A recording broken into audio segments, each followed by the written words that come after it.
Bonjour à toutes, bonjour à tous. Alors dans cette vidéo, je vais vous montrer la valeur cible. À quoi sert-elle et comment l'utilise-t-on? Pour cela, je vais passer par 4 exercices avec des difficultés graduelles pour que vous puissiez maîtriser l'outil valeur cible. Allez, c'est parti. Premier exercice, j'ai une quantité d'articles, un prix unitaire et j'ai le chiffre d'affaires. Donc 10 fois 20 égale 200. Donc dans ma formule ici, j'ai C13 fois C14. Je souhaite obtenir un CA de 300 € au lieu des 200. Quelle quantité d'articles dois-je vendre pour obtenir le CA souhaité? En gros, je vais faire un calcul inversé, c'est-à-dire que je sais que je veux 300 €. Quelle sera la quantité d'articles pour obtenir ces 300 €? Pour cela, vous sélectionnez la valeur cible. La valeur cible doit toujours contenir une formule. Ça ne fonctionne pas sur des cases sans formule. Là maintenant, je vais dans Données, Analyse de scénario, Valeur cible.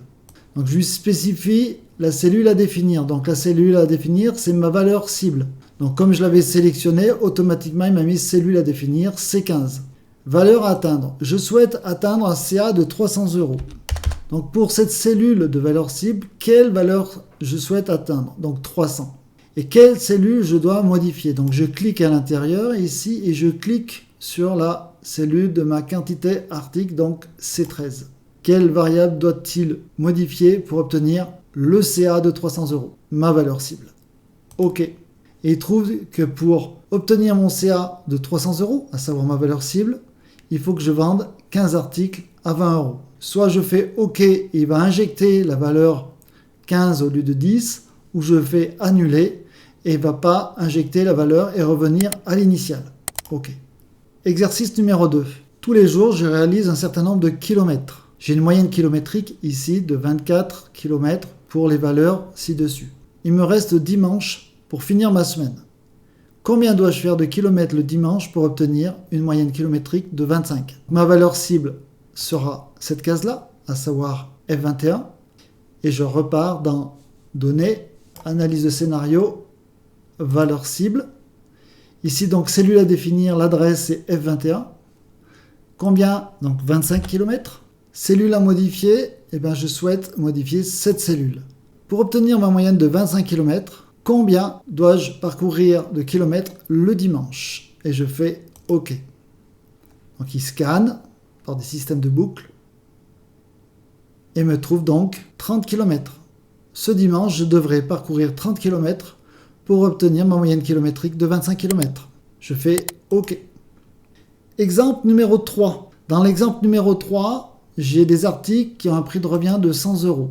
Je marge à 20%. Donc ça veut dire que mon prix de vente, c'est 120 €. 100 € plus les 20%. Donc 120 €.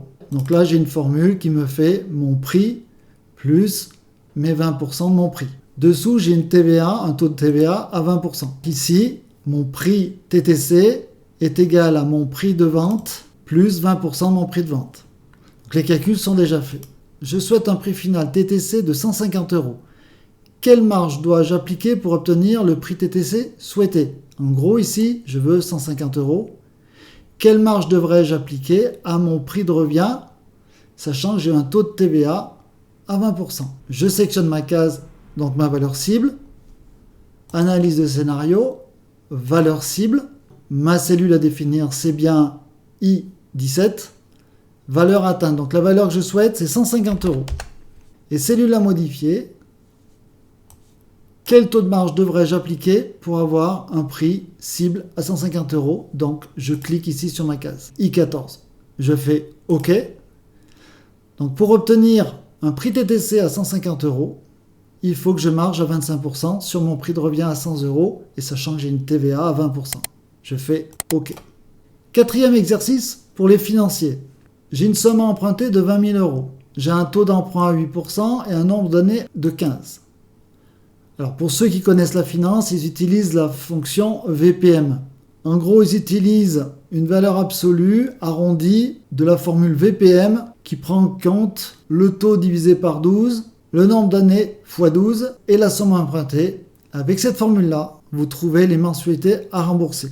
Je vous mettrai à la fin de la vidéo l'explication sur la formule VPM.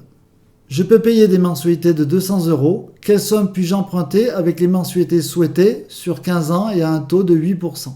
Je sélectionne ma valeur cible, analyse scénario, valeur cible, valeur atteinte, donc ici c'est 200 €, et cellule à modifier, la valeur empruntée, la somme empruntée. Et je fais OK. Donc si j'emprunte 200 € par mois, je pourrais obtenir une somme empruntée de 20 900 € avec un taux d'emprunt à 8% sur 15 ans. Pour ceux qui s'intéressent, je vous ai mis les informations sur la formule VPM. Pour résumer, vous sélectionnez votre valeur cible, vous allez dans Données, Analyse scénario, Valeur cible. Vous précisez ici la valeur à atteindre, par exemple là je vais mettre 500 € pour le premier exemple, et la cellule à modifier, donc la variable. Donc dans le cas présent, j'ai ma valeur cible avec son adresse, la valeur et la variable. Et je fais OK. Voilà, j'espère que vous avez appris plein de choses. N'hésitez pas à poser des questions, je serai là pour vous répondre. À très bientôt et faites-vous plaisir.